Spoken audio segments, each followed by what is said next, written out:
وَإِذَا وَقَعَ الْقَوْلُ عَلَيْهِمْ أَخْرَجْنَا لَهُمْ دَابَّةً مِّنَ الْأَرْضِ تُكَلِّمُهُمْ أَنَّ النَّاسَ كَانُوا بِآيَاتِنَا لَا يُوقِنُونَ۔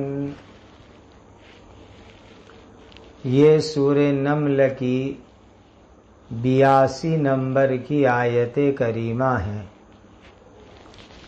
اللہ تعالیٰ کے پاک ارشاد کا خلاصہ ہے،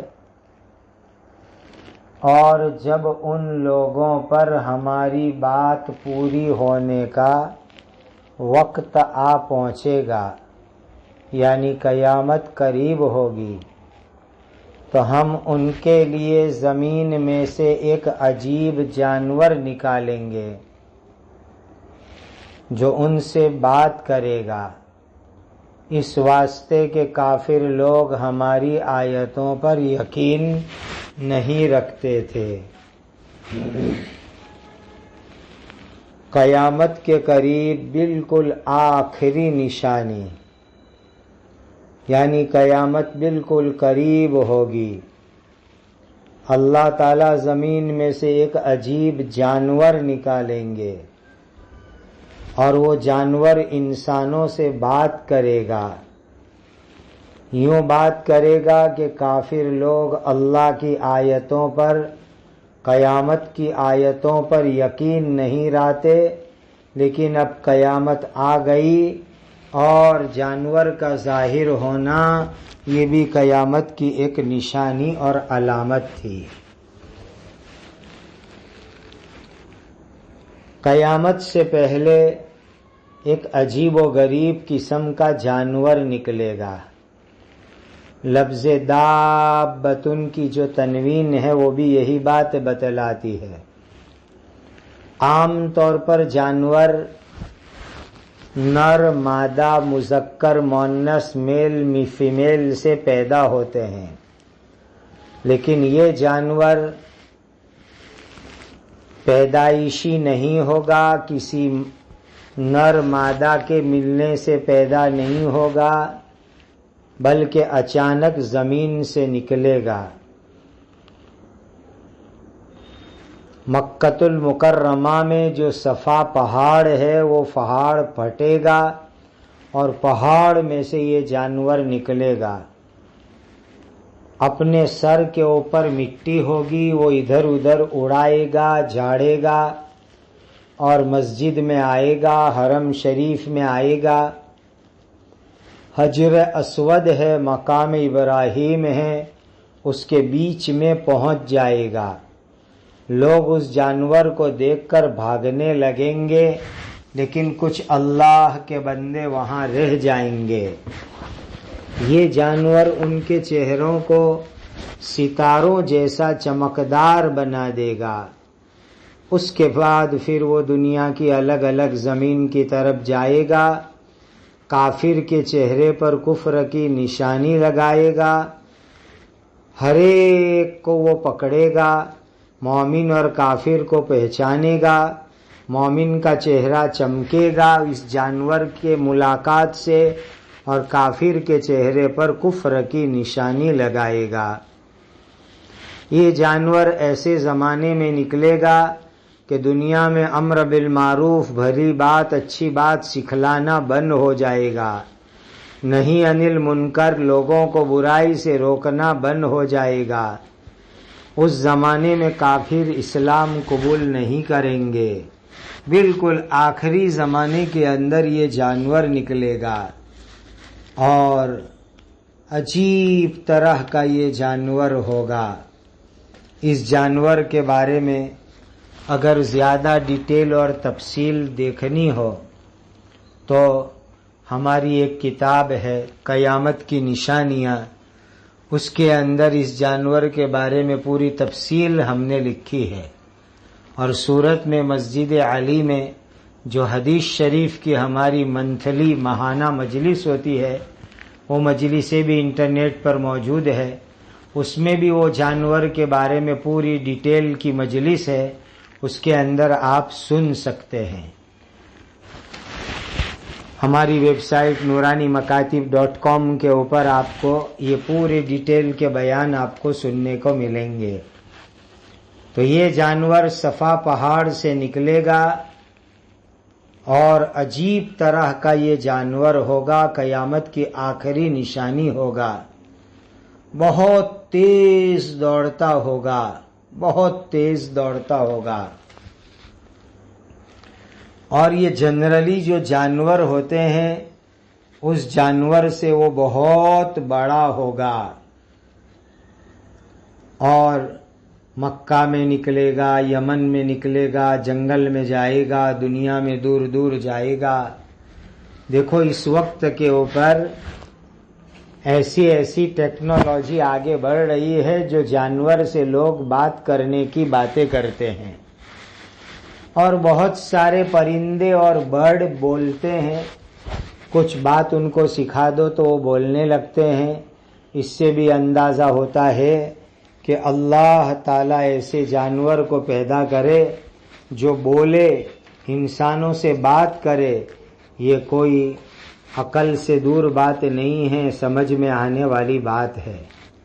یہ جانور جو بولے گا اللہ کی طرف سے لوگوں کو سنائے گا کہ لوگ آج سے پہلے اللہ کی آیتوں پر یقین نہیں رکھتے تھے، لیکن اب وقت آ گیا کہ اللہ کی آیتوں پر یقین ہو جاوے، لیکن اس وقت یقین شریعت میں معتبر نہیں ہے۔ اور یہ بھی ہے کہ وہ عام بات چیت بھی لوگوں سے کرتا ہوگا، ایسا جانور ہوگا۔ وَيَوْمَ نَحْشُرُ مِن كُلِّ أُمَّةٍ فَوْجًا مِّمَّن يُكَذِّبُ بِآيَاتِنَا فَهُمْ يُوزَعُونَ۔ اور اس قیامت کے دن کو نہ بھولو جس دن ہر ایک امت میں سے ایک فوج، جماعت حساب کے لیے ان لوگوں میں سے جمع کر کے لائیں گے جو ہماری آیتوں کو جھٹلاتے تھے۔ پھر ان کی جماعتیں بنائی جائے گی، ان کو روکا جائے گا تاکہ کوئی آگے پیچھے نہ ہو، اور سب جمع ہو کر حساب کی جگہ کی طرف چلیں گے۔ یعنی جس دن قبر سے زندہ کر کے نکالا جائے گا تو تمام امتوں میں سے الگ الگ جماعت آئے گی، جو لوگ ایمان نہیں لاتے تھے وہ بھی، جو لوگ ایمان لاتے تھے وہ بھی، سب کو جمع کیا جائے گا اور سب کی ترتیب بنائی جائے گی، اور سب کو ترتیب بنا کر کے قیامت کے میدان کی طرف لایا جائے گا۔ جو بے ایمان لوگ ہیں ان کو دھکے مار مار کر کے قیامت کے میدان کی طرف لایا جائے گا۔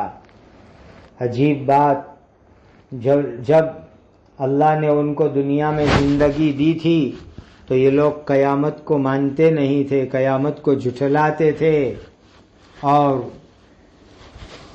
آج قیامت سامنے آ گئی، لہذا ان لوگوں کو قیامت کے میدان کے اندر جمع کر کے لایا جائے گا۔ حَتَّى إِذَا جَاءُوا قَالَ أَكَذَّبْتُمْ بِآيَاتِي وَلَمْ تُحِيطُوا بِهَا عِلْمًا أَمْ مَاذَا كُنْتُمْ تَعْمَلُونَ۔ یہاں تک کہ جب وہ سب حاضر ہو جائیں گے تو اللہ تعالیٰ فرمائیں گے کہ کیا تم ہی نے میری آیتوں کی حقیقت کو پوری طرح سمجھے بغیر صرف سنتے ہی جھٹلا دیا تھا؟ یاد کرو اور بولو کیا کیا کام تم لوگ کرتے تھے۔ یعنی جب تمام لوگوں کو قیامت کے میدان میں جمع کیا جائے گا، حساب شروع ہوگا، اللہ تعالیٰ فرمائیں گے کہ تم دنیا میں تھے، میری آیتوں کو مانتے نہیں تھے، قرآن کو مانتے نہیں تھے، آسمان سے جو شریعت آتی تھی اس کو مانتے نہیں تھے، اس کو جھوٹا کہتے تھے، اور تم لوگ میری آیتوں میں، میری شریعت میں، میرے دین میں، میرے آسمان سے جو میں نے کتاب اتاری اس میں دھیان نہیں کرتے تھے، غور نہیں کرتے تھے، تدبر نہیں کرتے تھے، اس کے اندر سمجھنے کی کوشش نہیں کرتے تھے، بس ایک دم تم لوگ جھٹلا دیتے تھے۔ گویا کہ تمہاری عادت تھی کہ تم لوگ بس جھٹلانے کا کام کرتے تھے کہ نبی کہوے، مسلمان کہوے، اللہ کا بندہ کہوے تو تم کو ماننا نہیں ہے، ایسی ضد کے اوپر تم لوگ دنیا میں تھے۔ وَوَقَعَ الْقَوْلُ عَلَيْهِمْ بِمَا ظَلَمُوا فَهُمْ لَا يَنطِقُونَ، اور ان کے ظلم کی وجہ سے ان پر عذاب کی بات پوری ہو کر رہے گی، سو وہ کافر لوگ کچھ نہیں بول سکیں گے۔ ابتدا میں کچھ عذر معذرت کی کوشش کریں گے، پھر خاموش ہو جائیں گے۔ دنیا میں بہت ظلم کیا تھا، اللہ کی نافرمانی کی تھی، اسی لیے آج خاموش مجرم پاپی بن کر کے ایک دم منہ بند کر کے چپ چاپ ڈرے گھبرائے ہوئے اللہ کے دربار میں کھڑے ہوں گے۔ جیسے کوئی رنگے ہاتھ غلطی کر کے جرم کرتا ہوا پکڑا جاوے تو کیسے اس کی زبان بند ہو جاتی ہے، ان کا بولنا بھی قیامت کے دن بند ہو گیا ہوگا۔ أَلَمْ يَرَوْا أَنَّا جَعَلْنَا اللَّيْلَ لِيَسْكُنُوا فِيهِ وَالنَّهَارَ مُبْصِرًا إِنَّ فِي ذَلِكَ لَآيَاتٍ لِقَوْمٍ يُؤْمِنُونَ، کیا وہ لوگ نہیں دیکھتے ہم نے ہی رات بنائی تاکہ وہ اس میں آرام کرے، سکون حاصل کرے، اور دن اس طرح بنایا کہ اس میں چیزیں دکھائی دیوے، یقیناً اس میں جو قوم ایمان لاتی ہے ان کے لیے بڑی نشانی ہے، بڑی دلیل ہے۔ اللہ سبحانہ و تعالی نے رات بنائی، آدمی سوئے، آرام کرے، تھکن دور کرے، دن میں ساری دنیا چمکتی ہے، نظر آتی ہے، دن میں حلال کاروبار کرے، روزی روٹی کماوے، اور دن کے اندر اللہ کی قدرت کی چیزیں دیکھے اور اللہ کی زمین پر چلے پھرے، اور دن میں اپنا معاش، اپنی ضروریات پوری کرے۔ وَيَوْمَ يُنفَخُ فِي الصُّورِ فَفَزِعَ مَن فِي السَّمَاوَاتِ وَمَن فِي الْأَرْضِ إِلَّا مَن شَاءَ اللَّهُ وَكُلٌّ أَتَوْهُ دَاخِرِينَ، اور جس دن سور پھونکا جائے گا تو آسمانوں اور زمین کے رہنے والے سب گھبرا جائیں گے، مگر یہ کہ اللہ تعالیٰ جس کو چاہے، اور ہر ایک اللہ تعالیٰ کے سامنے عاجز بن کر حاضر ہوں گے۔ قیامت کے دن الگ الگ سور پھونکے جائیں گے۔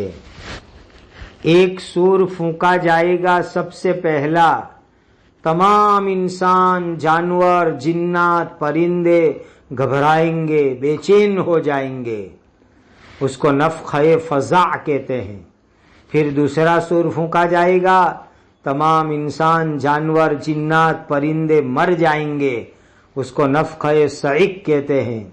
پھر تیسرا سور پھونکا جائے گا 40 سال کے بعد، اس میں تمام مردے زندہ ہو جائیں گے، اور اللہ کے دربار کے اندر سب لوگ جمع ہو جائیں گے۔ اللہ کے کچھ بندے ایسے ہیں جن کے اوپر سور کی گھبراہٹ کا کوئی اثر نہیں ہوگا۔ اللہ کے نبی اور شہید لوگ اور بڑے بڑے فرشتے، حضرت جبرائیل، حضرت میکائیل، حضرت اسرافیل، ملک الموت حضرت، اور عرش کے اٹھانے والے فرشتے، یہ سور پھونکا جائے گا تب نہیں مریں گے، بلکہ بعد کے اندر ان کو موت آئے گی۔ تو قیامت کے دن کی پریشانی، سور کی گھبراہٹ اللہ کے نیک بندوں کے اوپر اثر نہیں ہوگا۔ اللہ تعالیٰ اپنے نیک بندوں کو اس کے اثر سے بچا کے رکھیں گے۔ ایسے موت تو باری باری، دیر سویرے سب کو آئے گی، اور سب کو موت تو آنے والی ہے، اور ہر ایک اللہ تعالیٰ کی بارگاہ کے اندر آئیں گے، ہر ایک کو اللہ تعالیٰ کی بارگاہ کے اندر لایا جائے گا، دبے ہوئے، جھکے ہوئے، سب لوگ اللہ کے دربار کے اندر آئیں گے۔ وَتَرَى الْجِبَالَ تَحْسَبُهَا جَامِدَةً وَهِيَ تَمُرُّ مَرَّ السَّحَابِ صُنْعَ اللَّهِ الَّذِي أَتْقَنَ كُلَّ شَيْءٍ إنه خبير بما تفعلون۔ اور آج تم پہاڑوں کو دیکھتے ہو تو ایسا سمجھتے ہو کہ وہ ایک جگہ جمے ہوئے ہیں، حالانکہ وہ قیامت کے دن بادل کی طرح اڑتے پھریں گے۔ یہ سب اللہ تعالیٰ کی کاریگری ہے جس نے ہر چیز کو مضبوط کیا۔ یقیناً اللہ تعالیٰ جو کام بھی تم کرتے ہو اللہ تعالیٰ کو اس کی پوری خبر ہے۔ آج دنیا کے اندر پہاڑ کیسے نظر آتے ہیں؟ ایک جگہ جمے ہوئے، ہلتے بھی نہیں ہیں، بالکل جمے ہوئے ہیں، لیکن قیامت کے دن بادل کی طرح ہو جائیں گے۔ جیسے بادل ادھر ادھر اڑتے ہیں، اس طریقے سے یہ پہاڑ بھی ہو جائیں گے۔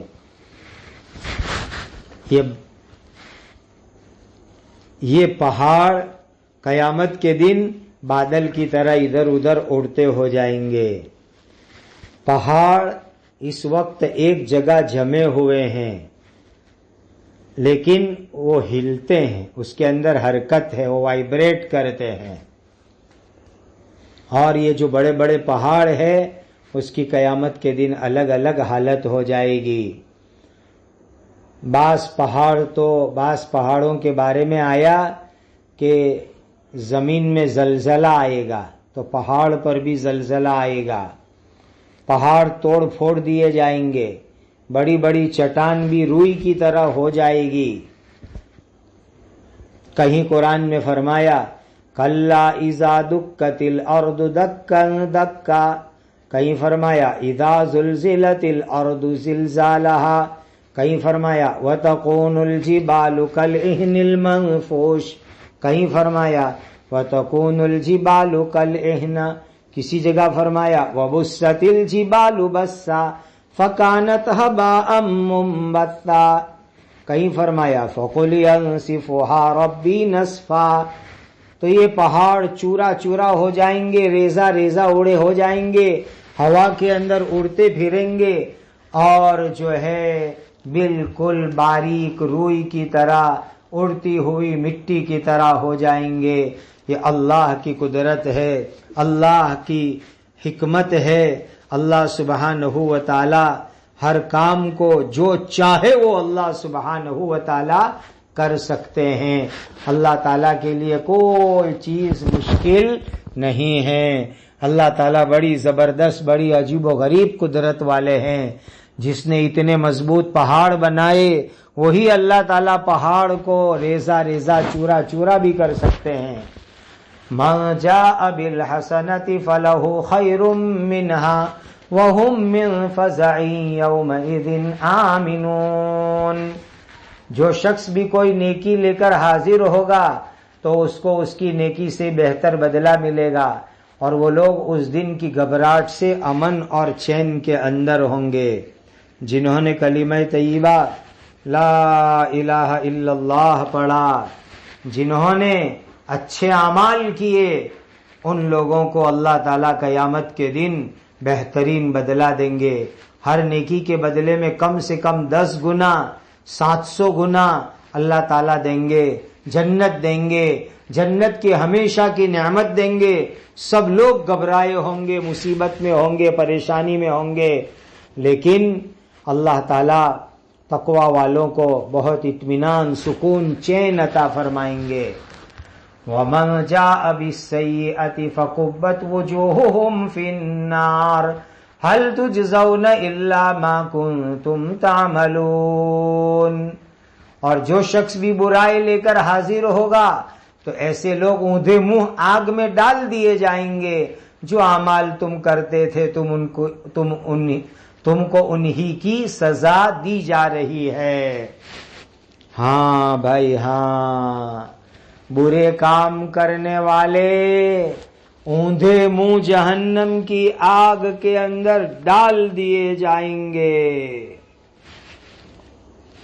نیک کام والوں کو بدلہ، گنہگار لوگوں کو اوندھے منہ جہنم کی آگ میں ڈال دیا جائے گا۔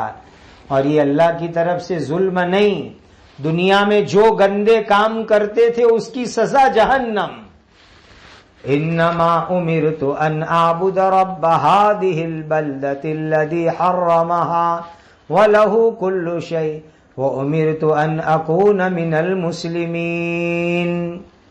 بس مجھ کو تو یہی حکم ملا ہے کہ اس شہر یعنی مکہ کے حقیقی مالک اللہ کی میں عبادت کروں، جس نے اس شہر مکہ کو احترام والا بنایا ہے، اور ہر ایک چیز کے مالک وہی اللہ ہے، اور مجھ کو یہی حکم ہوا ہے کہ میں مسلمانوں میں سے بن کر رہوں، یعنی پوری فرما برداری کرنے والا بن کر کے رہوں.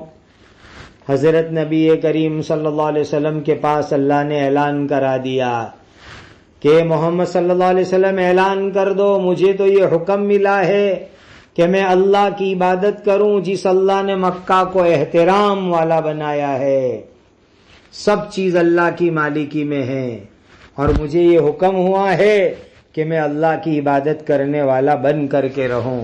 اللہ تو آسمانوں کے مالک، زمین کے مالک، تمام چیز کے مالک، لیکن مکہ کو خاص یہاں پر بیان کیا گیا. مکہ عظمت والا شہر ہے، احترام والا شہر ہے، اسی لیے خاص طور پر مکہ کا ذکر ہوا. جب نبی کو حکم ہے کہ اللہ کے فرما بردار بن کے رہو، اللہ کی بات ماننے والے بن کے رہو، تو باقی تمام لوگوں کو بھی اللہ کی بات ماننی چاہیے. وَأَنْ أَتْلُوَ الْقُرْآنَ فَمَنِ اهْتَدَى فَإِنَّمَا يَهْتَدِي لِنَفْسِهِ وَمَنْ ضَلَّ فَقُلْ إِنَّمَا أَنَا مِنَ الْمُنذِرِينَ. اور مجھے یہ حکم ملا ہے کہ میں قرآن پڑھ پڑھ کر سناؤں، سو جو شخص بھی صحیح راستہ اپناتا ہے وہ اپنے ہی فائدے کے لیے اپناتا ہے، اور جو آدمی بھی گمراہ ہوا تو اس کو کہہ دینا کہ میں تو ڈرانے والے نبیوں میں سے ایک نبی ہوں.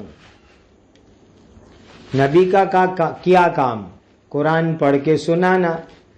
دیکھو نبی کا بہت بڑا کام بتلایا گیا، قرآن پڑھ کے سنانا. آج ماشاءاللہ مکتب میں، چھوٹے چھوٹے مدرسوں میں عالم لوگ، حافظ لوگ قرآن پڑھ کے سناتے ہیں بچوں کو، بڑوں کو. یہ نبی کا والا کام کر رہے ہیں. اور یہ بھی ہے قرآن پڑھنے میں کہ قرآن میں جو احکام ہے، مسئلے مسائل ہے، کرنے کے کام ہیں اور روکنے کے رکنے کے کام ہے، وہ لوگوں کو سکھاؤ. قرآن کا معنی، مطلب، تفسیر لوگوں کو سکھاؤ. لوگ عمل کریں گے، ہدایت پر آئیں گے تو ان کو فائدہ ہوگا. جو گمراہ ہوگا تو بتلا دو کہ اس کو نقصان ہوگا. نبی کا کام تو لوگوں کو اللہ کی بات پہنچا دینا ہے، اور جو مانے گا اس کو جنت، نہیں مانے گا جہنم.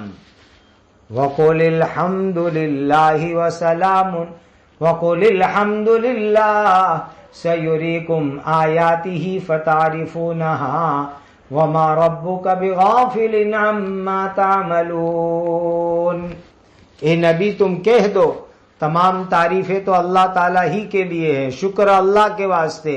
وہ اللہ تعالیٰ ان قریب تم کو اپنی نشانیاں دکھلائیں گے، پھر تم ان کے واقع ہونے کے وقت نشانیوں کو پہچان بھی لوگے، اور جو کام بھی تم کرتے ہو اس سے تمہارے رب بے خبر نہیں ہے.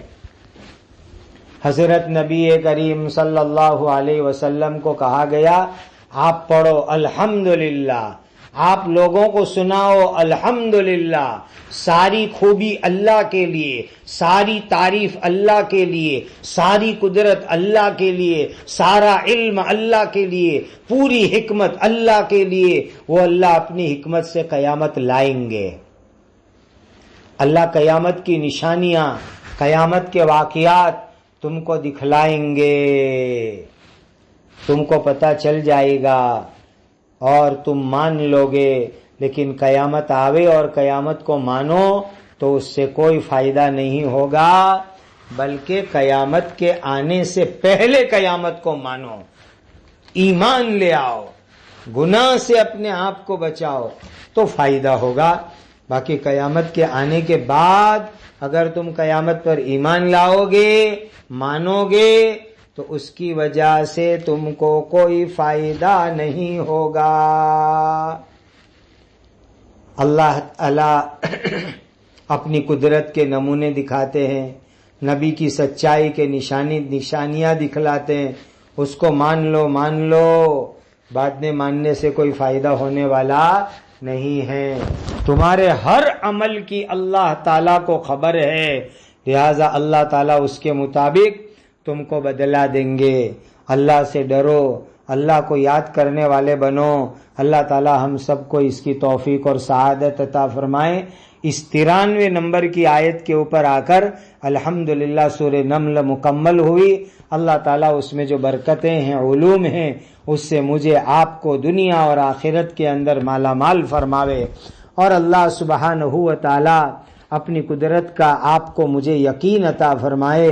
اللہ تعالیٰ ہم سب کو ایمان کامل کے ساتھ رکھے، اور اللہ تعالیٰ ہم سب کو شریعت پر چلنے والا، عمل کرنے والا بنا دے، اور اللہ تعالیٰ ہر طرح کی برائی گمراہی سے میری آپ کی حفاظت فرمائے، اور قرآن مجید کے علوم سے، برکتوں سے اللہ تعالیٰ ہم سب کو دنیا اور آخرت کے اندر مالا مال فرماوے۔ سبحان ربک رب العزت عما یصفون وسلام علی المرسلین والحمد للہ رب العالمین۔